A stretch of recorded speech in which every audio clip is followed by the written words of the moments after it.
इसमें कोई दिक्कत नहीं। वेणुगोपाल जी ये युवा युवा सांसद है और युवा नेता है, लेकिन आपको जिनके पास आपने खड़ा किया है, जो भी आपके अंदर खाने में जो बात चलती है वो बाहर नहीं आनी चाहिए। अगर आपका वो रिमोट कंट्रोल वाला प्रेसिडेंट भी हो, तो भी लोगों को यह पता चलना चाहिए कि रिमोट कंट्रोल वाला नहीं है। वो उनके मुंह से, उनके अपने वक्तव्य से, उनके अपने लहजे से दिख जाता है कि ये रिमोट कंट्रोल है। एक इस मिनट। बात के ऊपर आपको ध्यान रखना चाहिए। आप देखिए, मैं तो चाहता हूं कि कांग्रेस बड़ी हो जाए। विपक्ष देखो, भाजपा का अभी क्या चल रहा है मैं आपको बताता हूं। मैं महाराष्ट्र की बात बताता हूं। अभी भाजपा क्या कर रही है, जो उन्होंने गुजरात में किया, गुजरात मॉडल क्या है भाजपा का, मैं बताता हूं आपको।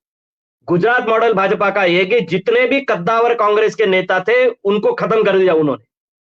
उन्होंने पब्लिक को हाथ नहीं लगाया, जो उनके वोटर से उनको हाथ नहीं लगाया उन्होंने। उन्होंने जितने भी बड़े नेता है उनको खत्म कर दिया। महाराष्ट्र में आज वही हालत है। महाराष्ट्र में आज लोकसभा का काम नहीं कर रहे भाजपा, विधानसभा का लिए काम कर रही है। उन्होंने बड़े बड़े कांग्रेस के नेता है जिनके पास जनाधार है, उनको वो भाजपा में ला रहे। जनाधार उनके, इसको कोई हाथ नहीं लगा रहे। वो कमलनाथ जी क्या है, आज जितना विधानसभा का इलेक्शन हुआ, पूरे दसों के दसों सीट छिंदवाड़ा से उन्होंने चुन के लाई। भाजपा को एक सीट नहीं मिली। यह ताकत है उनकी। और वो और पिछले लोकसभा के इलेक्शन में एक ही सीट भाजपा जो हार गई थी वो छिंदवाड़ा की थी। तो उन्होंने क्या किया, जो बोलते हैं ना 370, और जो कम है उनके पास 67 सीटें, जो उनके पास कम है उसमें एक छिंदवाड़ा का भी सीट है। इसलिए उन्होंने कमलनाथ को ही अंदर लेने की कोशिश करी। और हालांकि उनको कमलनाथ नहीं चाहिए, नकुलनाथ चाहिए उनको। कमलनाथ नहीं चाहिए उनको। वो तो कमलनाथ को बोल देंगे कि भाई आप राजनीति से संन्यास लीजिएगा, कमलनाथ नकुलनाथ को मुझे दे दीजिएगा। ऐसी स्थिति में अब तक जो प्रवेश उनका हुआ नहीं ना, उसका कारण ये है, भाजपा को कमलनाथ नहीं चाहिए, नकुलनाथ चाहिए।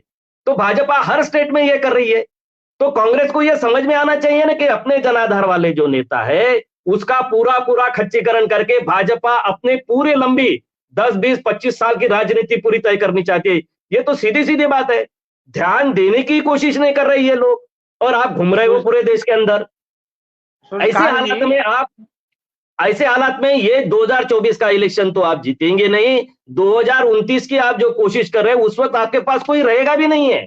भाजपा हारेगी तो ठीक मैं है, जीत के सुना। आऊंगा, इस एक भ्रम में और अगर कांग्रेस फीडबैक, एक रहेगी अखिलेश कोई जी, होगा एक नहीं। और फीडबैक मैं देता हूं आपको जी कांग्रेस की दुर्गति का। एक और फीडबैक देता हूं।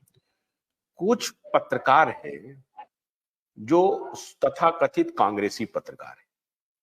ये कांग्रेसी पत्रकार क्या कर रहे हैं, ये अपनी दुकान चला रहे हैं, समझ गए, और खुल करके कांग्रेस पार्टी के प्रवक्ता के रूप में मोदी विरोध में जा रहे हैं। अब ये सारा रिपल इफेक्ट हो रहा है कि मोदी उससे कंसोलिडेट कर रहा है, मोदी उससे मजबूत हो रहा है, और कांग्रेस को लग रहा है कि अरे ये तो हमारे हमारे समर्थन में बोल रहा है, मोदी के खिलाफ बोल रहा है, वो सारी बात जो हम नहीं बोल पा रहे ये बोल रहा है। ऐसा कोई एटमॉस्फेयर क्रिएट नहीं हो रहा है, क्योंकि जितनी भी बात इनके समर्थित पत्रकार है, इनकी इनकी एक बैटरी है। हम बता रहे हैं आपको, ये ब्रीफिंग देते हैं बजाबता, बड़े बड़े पत्रकार हैं, मैं नाम लेना उचित नहीं समझूंगा।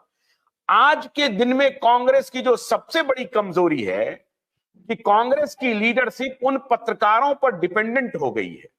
उनका जो आईटी सेल है उन पत्रकारों के साथ मिलकर के काम कर रही है।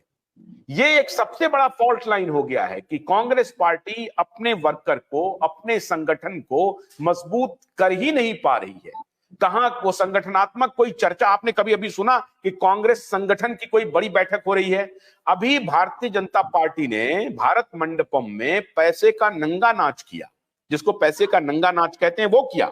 11,500 डेलीगेट्स ऑल अक्रॉस इंडिया पहुंच गए साहब, ब्लॉक प्रमुख से लेकर के, पन्ना प्रमुख से लेकर के और सांसद तक 11,500 प्रतिनिधि। अभी तो कांग्रेस को यह करना चाहिए था कि देश भर के प्रतिनिधियों को बुलाना चाहिए था।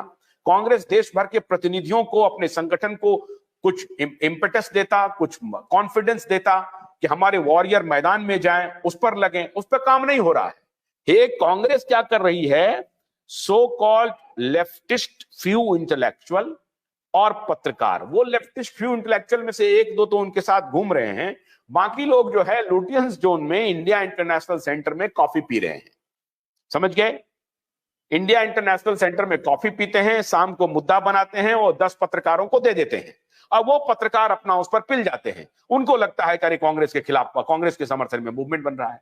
हो रहा है उल्टा, क्योंकि उधर उनका जो भारतीय जनता पार्टी समर्थित जो पत्रकार है वो उधर मोर्चा ले रहा है, तो वो उधर से इनको तीर दे रहा है।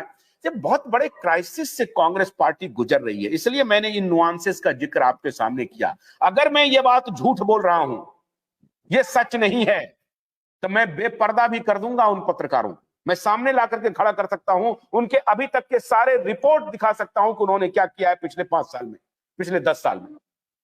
कहने का तात्पर्य यह है कि इसको कांग्रेस पार्टी समझ नहीं पा रही है कि पार्टी को कैसे खड़ा किया जाए सत्ता के सामने। अब बोलिए अखिलेश जी, अब मुस्कुरा आप सब समझ रहे हैं, हम मुस्कुरा देते हैं। नहीं, आप जो कह रहे हैं, सुल्तान जी ने कुछ बातें कही, ये आप जो कह रहे हैं मैं उसको मान भी लेता हूं, और अगर इस तरह का हो रहा है तो जाहिर सी बात है कांग्रेस के लिए हानि है, और हानि होगी ही, और हानि उठा भी रहा है। तो इसमें एक बड़ी बात ये है कि तब तो उसको, उसकी पार्टी को चलाना ही नहीं चाहिए। जब ये तो आप, वो तो दरिद्राई स्थिति वाली बात बता रहे हैं, कांग्रेस के पास नैतिकता, दिमाग, बुद्धि सबकी कमी हो गई है, पैदल हो चुका है। आप बहुत ज्ञानी हैं, आप उनको ज्ञान समझा रहे हैं, और वो जो है, देखिए हर आदमी दूसरे को ज्ञान देता है कि ऐसे करना चाहिए। तुम्हारे जीवन में जो परेशानी है उसके लिए हम क्या करते हैं ये हमको खुद आज तक समझ में नहीं आया, लेकिन हमको ज्ञान बहुत लोग देते हैं।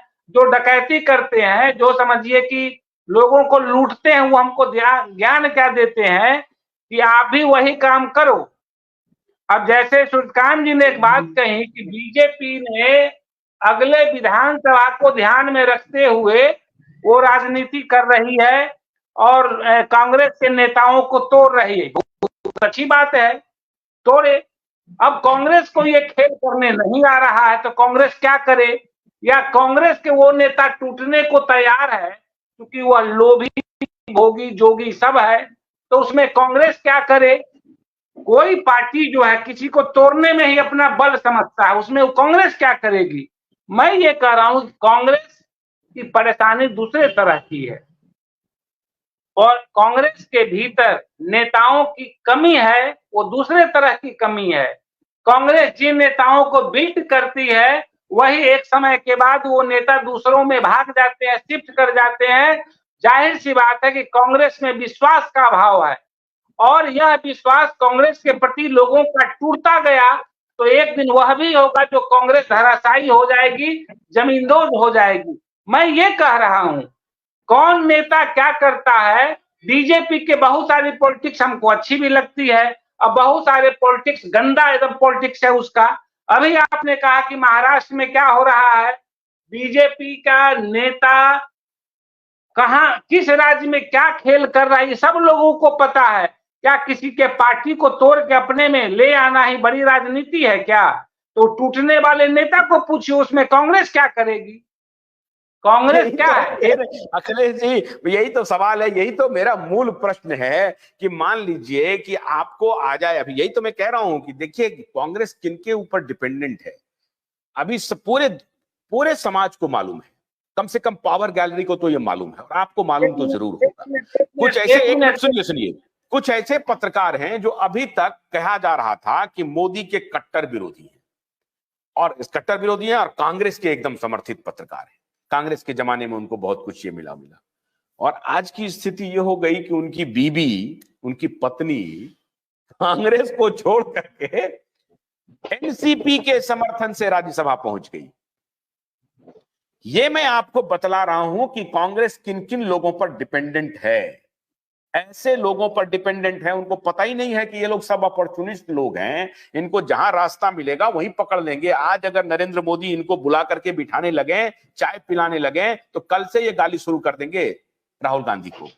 मैं बार बार यही कह रहा हूं कि संगठन को छोड़ करके ये किसी तीसरे पर डिपेंडेंट हो रहे हैं कांग्रेस पार्टी। सूर्यकांत जी, क्या मैं झूठ बोल रहा हूं, सही बोल, गलत बोल रहा हूं? आप बोलिए, अनम्यूट कीजिए, अनम्यूट कीजिए, अनम्यूट कीजिए। जो मैंने आपके सामने अभी मैं उदाहरण ही रख रहा हूं आपके सामने, क्या ये गलत बात है? नहीं, आप बिल्कुल बिल्कुल सही बात कर रहे हैं। मैं थोड़ा सा, अखिलेश जी ने जो बात कही है कि उसके कांग्रेस का नेतृत्व क्या करेगा, ऐसा उन्होंने कहा है, यही तो नेतृत्व की खूबी होती है।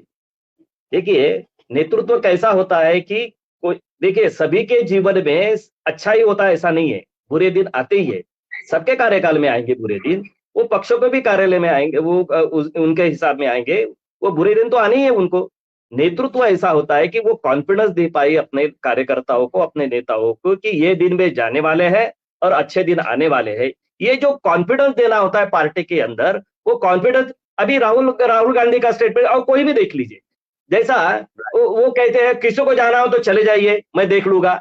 इस तरह से पार्टी नहीं चलती ना, फ्रस्ट्रेशन आता है। क्या नेताओं को फ्रस्ट्रेशन नहीं आता है? वो पैसा खर्चा करता है। क्या ऐसा आप कहेंगे कि अशोक चौहान को कांग्रेस ने बहुत कुछ दे दिया? क्या अशोक चौहान ने पार्टी के लिए कुछ नहीं दिया? ऐसा कहना है क्या आपका? शंकरराव चौहान जी ने, अशोक चौहान जी ने अपने पार्टी के लिए पूरा अपना जीवन दे दिया है। आप कहेंगे उसके अंदर तो सब कुछ दिया और फिर भी चले गए, वो क्यों कर रहे हैं? आप क्यों के ऊपर ध्यान देना बहुत जरूरी है। दूसरी, मैं तो वही बोल रहा हूँ ना, फेल्यूर नेतृत्व का ही होता है।